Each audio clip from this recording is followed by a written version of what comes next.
Yeah. Yeah. Okay. So hey man, so I wanted to ask you, what were you saying? You said you were gonna put a book together. You were publishing something. Well, yeah. Well, most of all that information I give you has already been published, and I'm working on volumes now. Right. Hey, so I want to ask you a question. Okay, so like we talk about the 1970s, right? Uh, And okay, in South Central LA, the 1970s. Like, what was the difference, in today's world between at that time back then that you were there? Like, how LA was an incredibly different place. well, we arrived here in 1964 out of Cleveland, Ohio, Dayton, Ohio, and during that time, we was in the right in the heart of the civil rights movement. You know, with Martin Luther King and the Kennedys and whatever. They just signed the Bill of Rights um, deal, and we got the further action, everything. So it was like progress for black folks coming from down south to the north to the west. So it was like a step going up. You know, we had further action, better schools, better housing, better education and everything. We had a little bit of equal rights there because of that deal between Martin Luther King and John F. Kennedy. Did you guys used to fight at the park? Did it, like, when you were growing up there, like, did people fight at the park a lot, like take turns? Yeah, we had fought the park. We had King Elementary School. King, well, by the time we got junior high, then we got into games. But elementary school, during that time, at the parks, we went to parks to swim and play baseball, play sports, and have what have you. And on Sundays, the gangs that were before us, and the generation before us, during the civil rights movement in the mid '60s, were the Bears, the businessmen, and the Slausons, big little boys, and several others that were pretty active. But they, like I say, during that time, the civil rights movement was on. And so they were basically overshadowed. Black gangs were overshadowed. And here in Los Angeles, we were just in evolving to get to the equipped era, which was the '70s. Was there any beef back then with the Hispanic gangs? I wonder, like, when you look at like Florencia or some of the different gangs in South Central, it seems that they also had a presence at that time, in the '60s in South Central. They did. The White Fence was one of the oldest Spanish gangs in Los Angeles. And we pretty much stayed within our own. We didn't have any feuds with rivals with Spanish gangs in our era in the '70s. It was basically black on black. Right. And you know what, man? I remember I was hearing a while back, I heard somebody saying that in the jail, in county jail, Bloods couldn't even walk the main line until like the 90s or something. No, because we outnumbered our rivals probably 50-1 back then. Because as you can't forget that we were part of the baby boom era of the 1950s and the '60s. So it was plenty of us. We used to mob and stroll to the streets to parties and social events by the '50s and '100s. So so matter of fact, our first rival as a West Side Crip, our first rival, our first arch rival with the Inglewood chain gang, which turned into the Inglewood family and generations afterwards. But it was always so many of us that they had to defend themselves by guns. Gunplay came through them defending themselves against us. Right, because you were like you were basically smashing on them, and so they had to they had to have a gun to rival that. Defend themselves, yeah, because we was taking their parks, schools, their communities, their neighborhoods, and everything. It was like very much drinks. They crippled down. Hey, you said the legacy was taking over everything, huh? Yeah. What about OGT Rogers? Well, T. Rogers came in the early '60s. Then we were going through the crip multiplication and turf ball during the time he was here, and they had people like Rosie Greer doing the same thing that the guy is doing now with different programs ran by the state to stop gang violence. They had long tables and stuff like that. But during the time that we had the Crip Unification Turf, where we expanded with new name Crips, we were spread. We had no time for peace with our rivals. We was trying to take neighborhoods, church, community, social events, and all. So we really had no time for all of that. And it seems like there was nothing that could really combat it, because like they would take, if somebody got in trouble at school for fighting, they would take them and put them in a different school, and they would continue the legacy in that school of what you guys were doing. It spread like fire pretty much. Huh? Right. That's what happened, and because that's how we did. We evolved during the times, from the civil rights movement, and we evolved as youngsters, like from the early 50s to the early 60s, because I was like 14 in 1971 when I first started cripping. So we were all youngsters. We had elders, Raymond Washington and Stanley Tookie Williams, and a few more who were our elders, but we were more active, we were more young. We were in junior high school, and they was about ready to turn 17, 18, 19 years old, Right. What is okay? I wanted to explain. I was trying to explain to somebody, like, if you say this is something that even the gangs in Chicago, they do it too. When you say you bang on somebody, when you ask them where they're from, can you like explain what that means to, from your perception? Well, actually, it's just kind of when they bang on somebody now, they ask them where they're from. Are you a Crip or what? That's what it means back in our days, But now when they bang on, they ask them where they're from.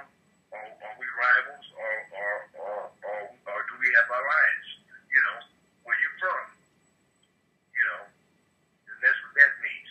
But back in the beginning, in the original days, we knew where everybody was from. It was about the legacy. So they bang like sometimes they multiply. And that's how with the Crip multiplication and turf ball, with new name Crip turfs, spreading near and abroad. That's basically what movement that we was in the 70s. Right. And you know what, man? I remember I was telling you last time, man. I went through a thing where I did a bunch of conspiracy research, and I got like targeted, man. I got targeted by like basically the government, and they were having people follow me everywhere. And yeah, and so I started approaching the people, and I would tell them my name and tell them like why it was happening to me and stuff. And they kind of went on the defense, like, damn, this dude isn't afraid. And I got that from watching the gangs, how the gangs bang on people. I said, well, if I applied the banging on them to what's happening to me, let me see what'll happen. And it changed. Like, you know how you see, how on movies you see the mob, like the mafia, like they'll wave at the FBI sometimes, Right. and it'll kind of throw the FBI off. Like they'll be like, they'll be like, damn, he's supposed to be afraid of me, but he's waving at me. Whatever, yeah, that is strange, very much so. Yeah, but nowadays, if somebody asks a gang member where he's from, he's like in violation, not telling them. You're supposed to represent your hood. Represent your turf. Right. Yeah. Right. He's in violation. But you know what though, man? It seems like there's a big difference from like the era you grew up in. Like you said before, there's definitely a generation gap. Because a lot of the guys now, is weird, man. Because a lot of these guys tell on each other quickly. Yes, they do. And back then, They had it then too, but it's not so much now. Because one thing you can't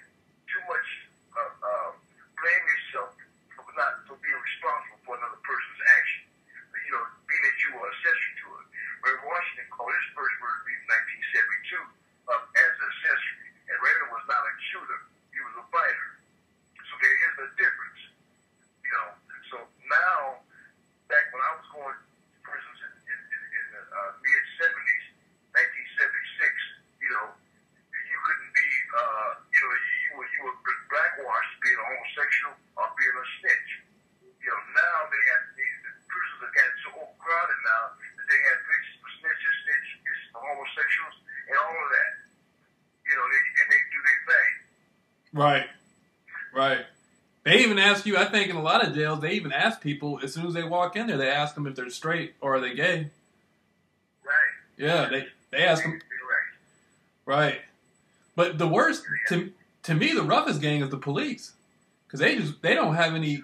No, they just whoop whoever's ass they want to whoop. Really. Yeah, they are the biggest gang in Los Angeles. They are the biggest.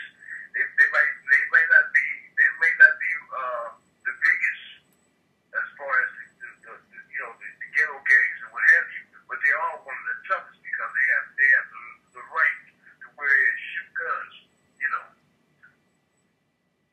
Right. And I'm most certain that they are one of the biggest gangs, if not the toughest. Right. And it's supposed to be. Hey man, did you see that movie Colors when it came out? Too many times. What do you think of that? As I've grown older, I understand it more. I understand our history more. As being a black man, I understand it better. I understand that there is a difference between being an African and an American African. So there is a difference. And really, to me, that was, it was like, seeing, somebody performing on stage with all white face and they were black. It didn't seem right to me. They just like to ask me the question of what does justice mean to you? What it means to me is just them, because they control the laws, they control the government, they oppress us financially and civil and every other way you can try to explain how we're being depressed in the ghettos. It's all a reform. Right. That, you know what tripped me out though, man? You there? You know what tripped me out again is that dude, JAMEEL Barnes. Well, Yes. they had him on a radio when they had him on that radio show talking about Tookie and all that stuff, and he was talking about how he was saying that he had trained Tookie to become a bodybuilder because and Arnold Schwarzenegger was gonna hire Tookie to be in a movie or something like that. The way he was talking that stuff, it sounded like he was tripping, man. The stuff he was saying. Yeah, he went crazy and he was going that way in the 80s because it was on his shirt. They was under the influence of the shirt and they were active off of it as bodybuilders. You know what I mean? It didn't bother him. It didn't affect him. To lift weights and do all that. Killing what he did as bodybuilders. Hey, that shirt, that water's no joke, man. That water have people get naked all in the streets and stuff like that. You had 21 poisons in it. Yeah, but some of those females, I seen some females like not the water, but if they smoke dope, if they get high, if they smoke crack, as soon as they hit it, they take all their clothes off.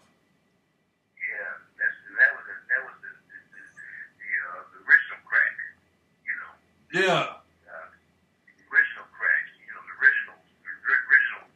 original crack became in the 80s. Yeah, that raw, huh? When I was younger, I had a friend, and his parents got high, and so all the dope boys would be over the house, and they would have different girls over there, and they would and if the girls smoked the dope, they would take their clothes off. And so I always thought that was crazy, how they have off a little piece of dope, they would do all that, Yeah. It's designed. That's what it's designed for. Because when they came out with the drug, in that era in the 80s, things had changed up in the streets. People started going from middle class to multi-proletarian, like in the ghettos. Things had changed. It was like a promise. You do this, and I'll get you whatever you want. And then at the end, you end up dead, you're using it, or end up in jail. I wonder, man. I wonder, man, how it happened with you remember Suge Knight? Mm-hmm. I wonder how he was able when they had Death Row, they had Bloods and Crips in the studio. Mm-hmm. I wonder how that was able to go down. Like, well, you know, it's almost like the story of Donald Goins. If you're familiar with Donald Goins, the writer, you know, he has a little book called Trick Baby. Well, they took it, they re-edited and redone that his novel, his book, and made out of Trick Baby, how to keep a black man down. You know, how to keep a nigga to get him. So it seemed like they would give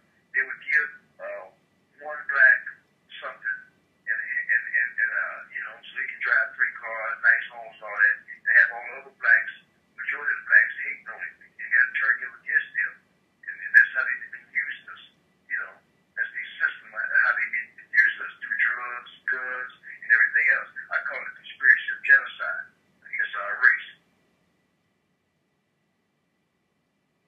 so you're basically saying like. So you're basically saying what happened at, like, as far as the rappers go, that like they came together and that didn't happen, or? Well, they used them also as a tool, you know. Right. A tool of conspiracy genocide, you know, to downrate our women, to do all that. Oh. You know, to talk about killing, studio gangsters, and all Right. that kind of stuff. Then they brought the drugs in. They've been putting the drugs in the industry for years. You know, just ladies sing the blues back in the 20s and 30s. You know, Right. they've been putting drugs in. Yeah, they've been bringing that to us for the longest. You know. Yeah. So they were kind of pretending, like on one angle they were saying that they didn't want rappers to talk about gun stuff, but in actuality they really did, because it was creating more. Yeah. Right. It was creating more crime. Yeah, people won't conflict. Yes, that's what they did. Because That's what they did. back in your era when you were growing up, you would never hear of somebody on an album calling people bitches and stuff and hoes. That wouldn't have happened back in the '60s, would it? No. And so I wonder how do you think that happened, man? The music, like, how did they go from like the Temptations and the Four Tops and all that to people sitting up there talking about, you know, bitches ain't shit and stuff? Like, how do you think it? Because, you know, they was living off James Brown music beats and stuff like that. You know, they would put their own rhythm to it. You know, it's almost like the Willie Rich story. You know, he has a son, he hates his mother, and his father, you know, turn them against one another, divide and conquer. You know, it was like one of those things. All those are tools of the conspiracy of genocide to be against the race. That's really demonic, because they were taking the old. It's satanic. Yeah, they were taking the old school beats that everybody grew up on, and then they were talking about killing people and bitches and shit all over the beat. You know, so they mutated. They took the good energy and mutated it into like evil. Yes, it's satanic. So you can't bring it on any color or race or racism. You got to bring it on it's satanic. You know, you mentioned earlier, that's all it is, satanic.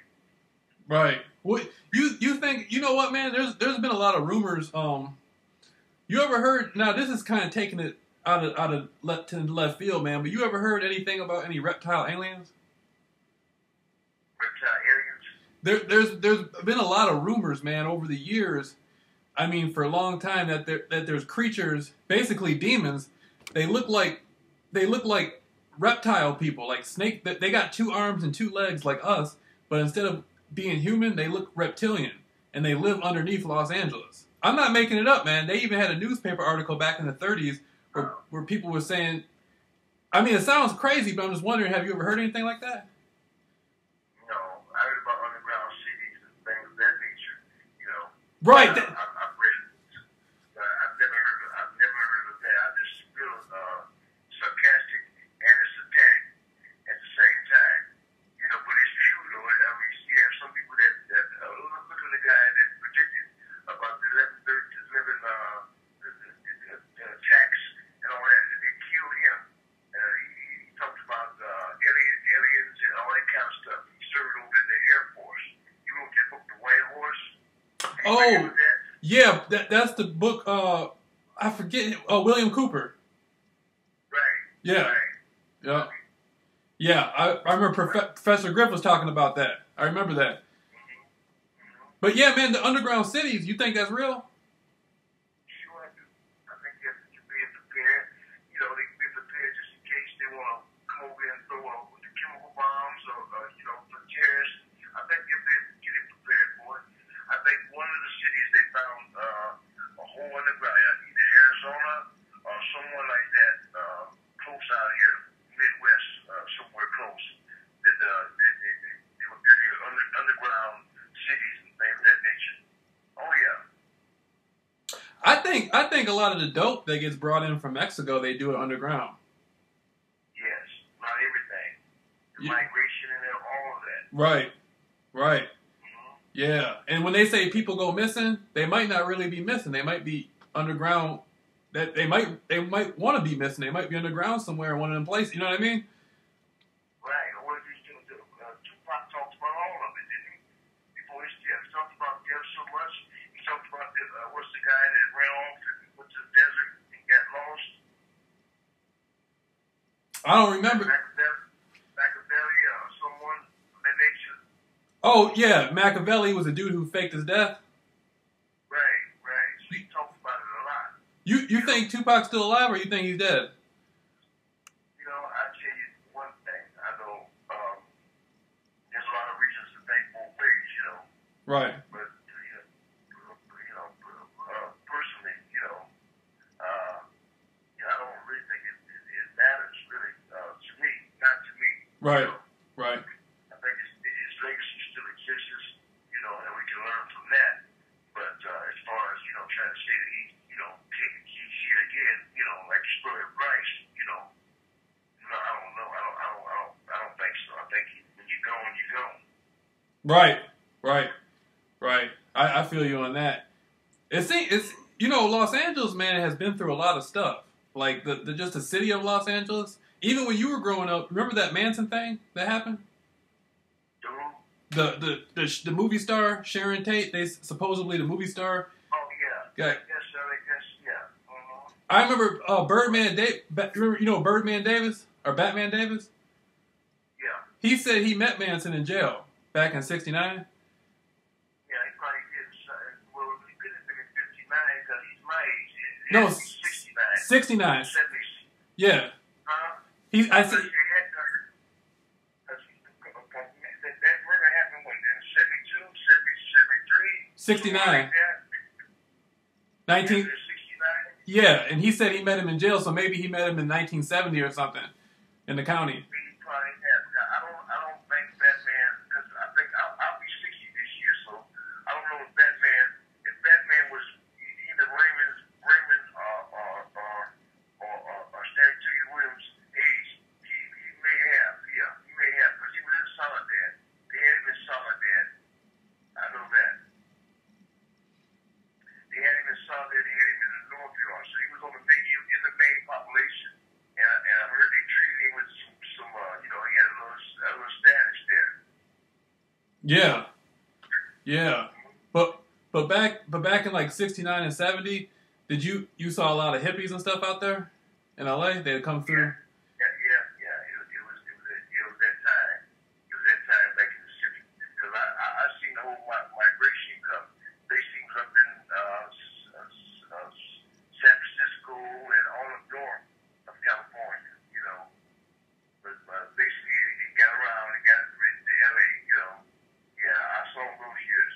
I was just a youngster then. Right. Did people like at that time? At that time, was there a lot more like? I mean, there might have been more physical fights, but as far as shootings and stuff, you think it didn't really get bad until the '80s? It didn't really get bad into the '70s. Like I told you, that's how our rivals fought against us through guns because there were so many of us. But it didn't really get bad until the drugs came out. Mm-hmm. When the crack cocaine came, that's when you can get your own boys, get your own sack, and protect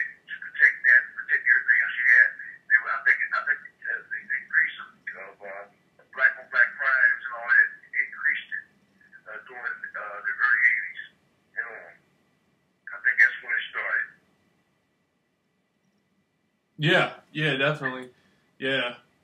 Man, so what do you think? Like, you're one of the few people out there really talking though. Like, there's not that many people around anymore who had went through all that, who were, who had spent time with Raymond Washington and knew these people intimately. Like, now it's getting kind of slim, don't you think? Yeah, well, it's only a few of them left, and those are left either in prison or either they died. They died. We all died, but when Melvin Hardy and Melvin Hardy, he's one of the co-founders and leaders of the original Crips. In '71, and he's dying of cancer now. So he's about the last one, and the guys that ran with us. But out of the founders and leaders and the co-founders, I'm almost saying I'm only one left. Yeah. The History Channel made. I saw somebody took a video camera and went to Compton and they videotaped a set in Compton called the Casia Block, Compton Crips. Casia Block. Yeah, they got famous off of that. They got them all on. They had them up there with you, all on the History Channel and stuff. Yeah. Yeah, just did that recently, didn't they? Yeah, in the last couple of years. Just did that recently. Yeah. I'm wondering, like, people are seeing this stuff on the History Channel and they're seeing it, but they don't have any history of it really. Like when you talk about Raymond Washington, they see a bunch of people on TV with in 2016 or something, but they have no idea of who Raymond Washington is or who you are or anything like that. It's kind of, I don't know. It's a big generation gap. Yes, big generation gap because of the drugs and the killings and all that, and time itself. Because I'll be 60 this year. And I started at 14 years old as a Crip. So that's like almost 50 years in itself. Almost, a couple years, do or die. It's like 50 years. Right. And the lack of knowledge too, man. Like a lot of people, if you ask a lot of people who they got, a lot of people like the rappers and stuff, and people involved, they're banging. They don't really. It seems like they don't really have any knowledge of their history. No, not at all. They don't even know what the Constitution is. They don't even know what we call each other cuz. They don't even know whether the word Cribs or Crip. Was it a misunderstanding, or was it because when Washington started the Cribs, CRIBS, and we started saying Crips, and started wearing canes, and started wearing HCUCs, and started the tie, dress tie, suits, tailor suits, and Levi's, and jeans, and biscuits, and all that. We started that, but they want to say that because of the later murder, that they misspelled the name wrong to the media. But no, we named ourselves Crips in 1971. Right. Yeah, and Crips means Community Revolution and Progress Services. It means that we're protecting and defending our people and our homeland and our church, from the beginning. Right. Hey, I was gonna say, is it true that like the Pyru Street in Compton, didn't that used to be people? Didn't they used to wear blue? Didn't they start off being Crips at one time? Well, everybody used to say blood at one time too, but there was the civil rights movement. So Right. Yeah. Well, they were an alliance with Crips in 1971 and 72, and the Baru Street was putting in Cam and Terry Carter and all those guys.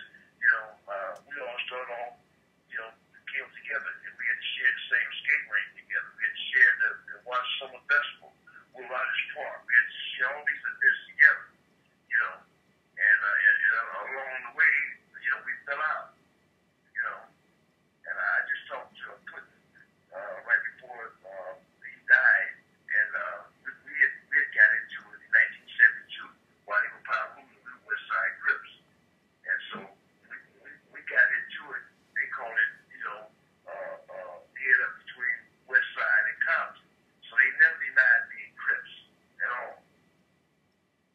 Yeah.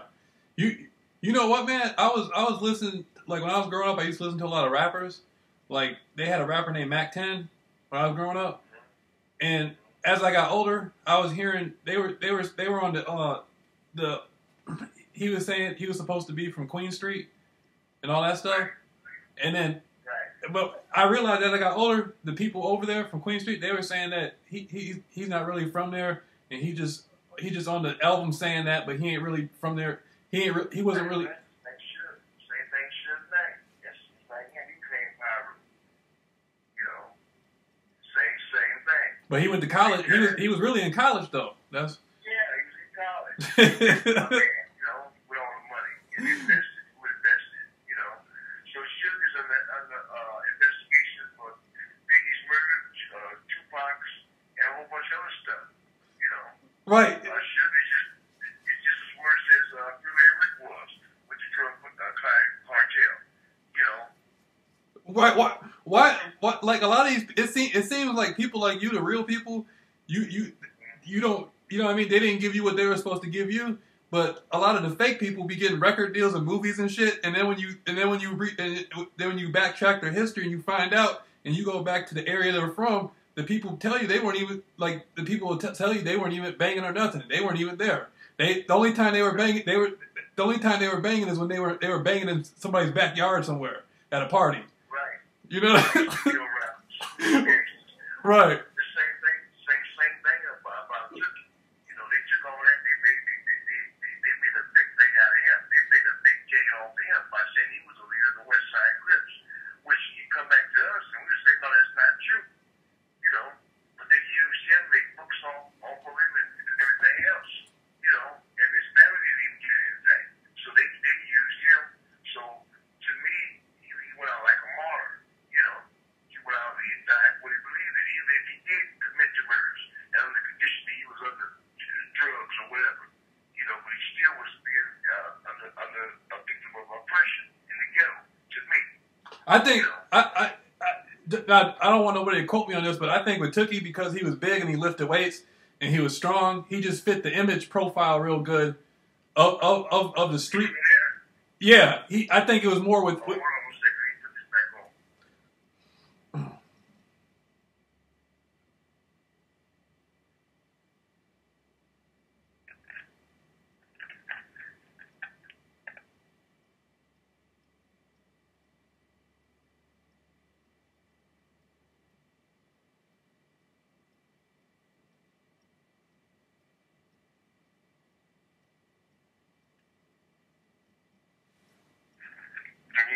yeah.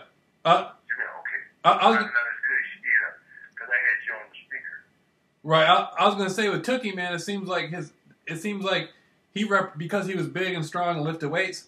It seems like with him it was more of an image. Like they blew him up because of the image. His image is what they did. That's what they did. Because see, in 1972, because Tookie gave us his last meeting at our original park, which was St. Eugene's Park. That's where he wrote this book at, is that when the rival family chain gang ran us away from their park by shooting at us. And we ended up at our original park, which is St. Andrews. He wrote about that in his book.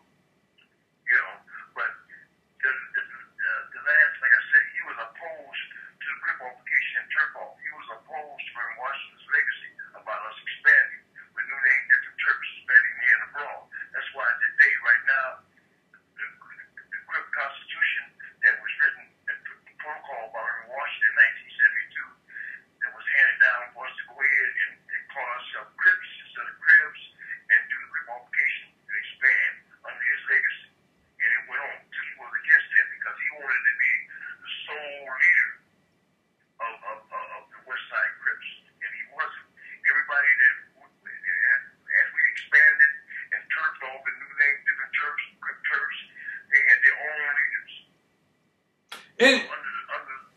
And Raymond Washington's the one who did a lot of the majority of the work. Didn't he go to all these different neighborhoods and have to fight people and all this shit to put it together? Raymond Washington, he didn't really have to do that, but you can say that. But he had to do that with us, though. We bought the whole West Side. And when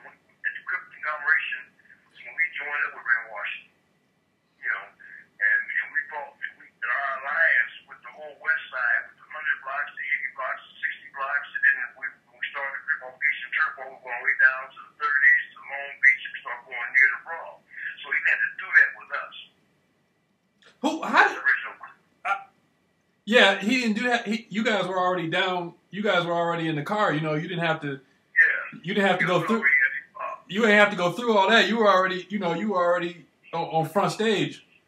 But but I wonder though, man. He ended up dying, and it seems like nobody really knows.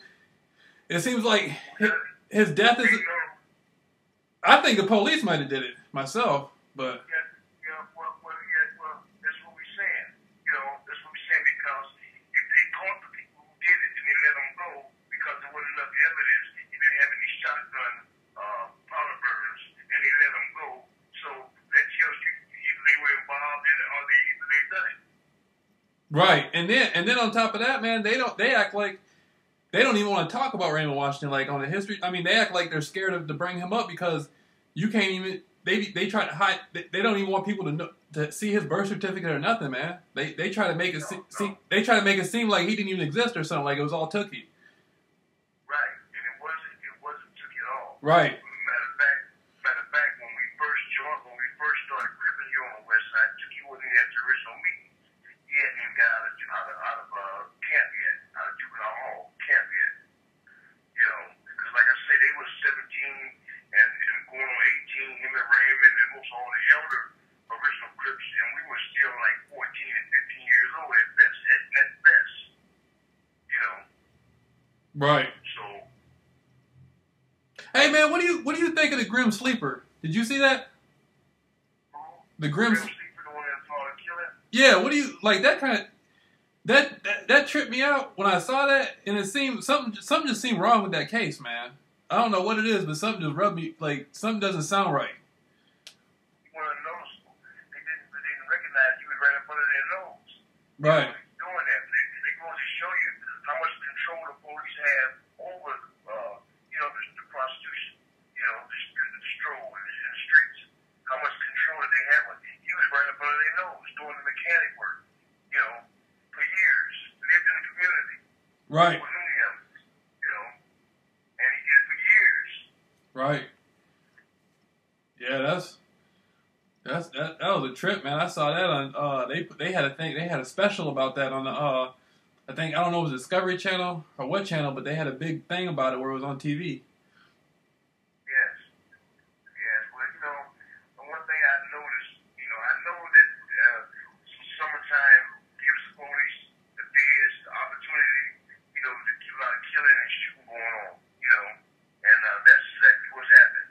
Sirens from the time that they break to a set spine again, So that's how it is. It's turning into a police state. And now that the feds have really came in and got them involved, and like they do with gangs and stuff like that, like they did with the death of Malcolm X, like they did with the death of Martin Luther King, like they did with the death of the Kennedy brothers and all that. They have really stepped in and stepped up. So this is really turning into a police state. I think it had been 10 years ago when they had Newton Street, not Newton Street, but the police station. There was an investigation for drug transaction and some of everything. So this has been going on with the police. It's turning into a martial state, police state. That's what it's turning into. And they were doing it. I remember I saw a thing. I saw a thing on the news from the '80s where they had like army tanks. They looked like army tanks. They were knocking down houses, dope houses and stuff. Yeah. Because the battle, yeah. They bring the dope, they bring the guns, and they bring all that in. Then they keep their jobs, by blowing everything up. And all the time that's why I call it conspiracy of genocide. That's right. all it is, That's what I it's like how can you spend all that money on all this stuff, but then you can't try to help somebody get a job or something. Not at all. Like they spent $3 billion they spent $3 trillion.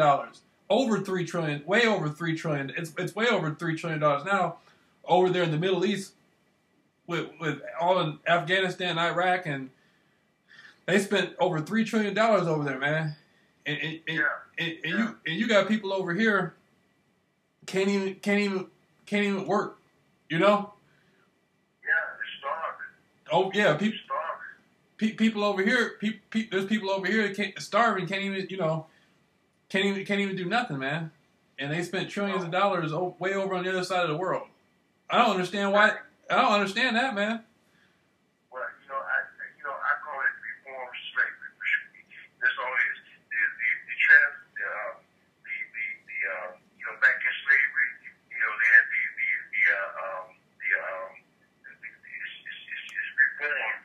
The slavery houses and the slavery plantations, all that's reformed now into the ghettos. And it's all about control of population and everything that the powers that do it, everything that they do. And they're doing a hell of a job at it. By keeping us oppressed. And they don't even. And now you can't even be successful unless you're gay. I swear to God. When you yes, it's a thing. Like the rapper, yeah, the actors and the rappers and all that stuff. If they want to get a major deal in Hollywood, they got to do some gay stuff just to get it. Yeah, they got to do some of that. Well, I look at it like this here. You look at the Roman Empire, as I think it still exists. If you go up into the courtrooms, you see up on in the back of the judges' chambers, the Roman emblem and all that. Yep. And I think Numerati and all those different sex organizations come from all that. It comes from Caesar. And they say Caesar was a homosexual. If you look at some of the old movies and stuff like that, you can tell by his era, that he was gay. And that's what runs the law system right now. The priests, even the priests nowadays, they committing child molestation all across the world. What happens to them? The system tell them handle that. They transport them somewhere else. Yep. And you know what? I was looking back at old pictures of like the presidents and stuff from like the 1700s and stuff, and they all had on wigs like women. Yes. And that's what I be trying to tell these young people, like showing your ass, showing the split of your ass, you wearing two earrings. That's homosexuality. Right. You go to the prisons and stuff like that. The youth have been so overswung. The baby era of the crack era. That's what we're dealing with right now. That's exactly what we're dealing with right now. So they all messed up. They wear two earrings. They even tried to create. They tried to create a homosexual set of the Crips, man. Did you hear about that? Yeah. That's trip. I wouldn't doubt it. It's called the Rainbow Crips, man. Did you hear that? Did you hear it? Where they located? That's news to me. They're supposed to be in Hollywood.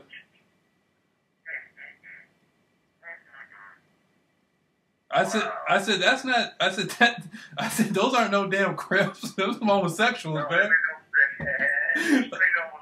Yeah, I said that's plagiarism, man. You can't use that name to you know what I mean? No. I can see Playboy Crips, gangster Crips, the man ass and all that kind of stuff. I can't see the homosexuality. It's a whole new stage of things. I think that's Hollywood. I think that's Hollywood who did that because Hollywood tries to. They come out in movies like Boys in the Hood and Menace Society. They make the most money off the gangbanging image. They make millions off that, man. Oh yes, and that's why I was talking about Donald Lawrence. All of his books and all his rights. They have all the rights to all of this stuff, and all it talks about is what goes on in the ghettos. Certain political books, War Son, War Daughter, all these different books, and they have taken them and reformed all of it and made them out of the Willie Lynch story and all these different stories, all these plots they have to work with us, the conspiracy of genocide. All this is involved in all of it at once. And like you say, it's Satanism. That's what it is. Exactly. Well, hey man, I don't want to hold you over no longer. We've been on here for 40-something minutes. I was gonna say, man, why don't we try to work towards something? We'll do something next month. Okay, let's go ahead then, JAMEEL. Yeah, it was nice talking to you, and hope everything comes out okay. Yeah, man, you got my number, man. So if anything, something comes up or something, let me know.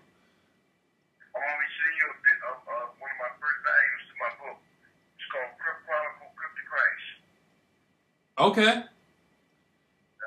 I'll send you the first volume, and I'll sign it. Hopefully, I can be able to come out there and do a book.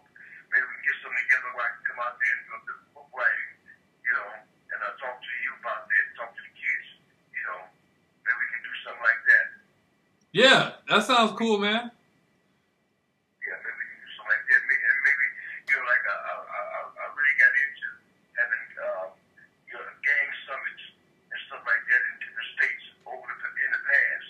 I like to do something like that, coming here soon. Yeah, yeah. Well, that's definitely sounds good, man. We'll definitely have to keep the ball rolling, and we'll talk next month, and we'll put some. We'll work on trying to put something together. Sounds good. Let's do that, So it's good talking to you, and God bless you. All right, all right, man. You too, man. I look forward to talking to you again.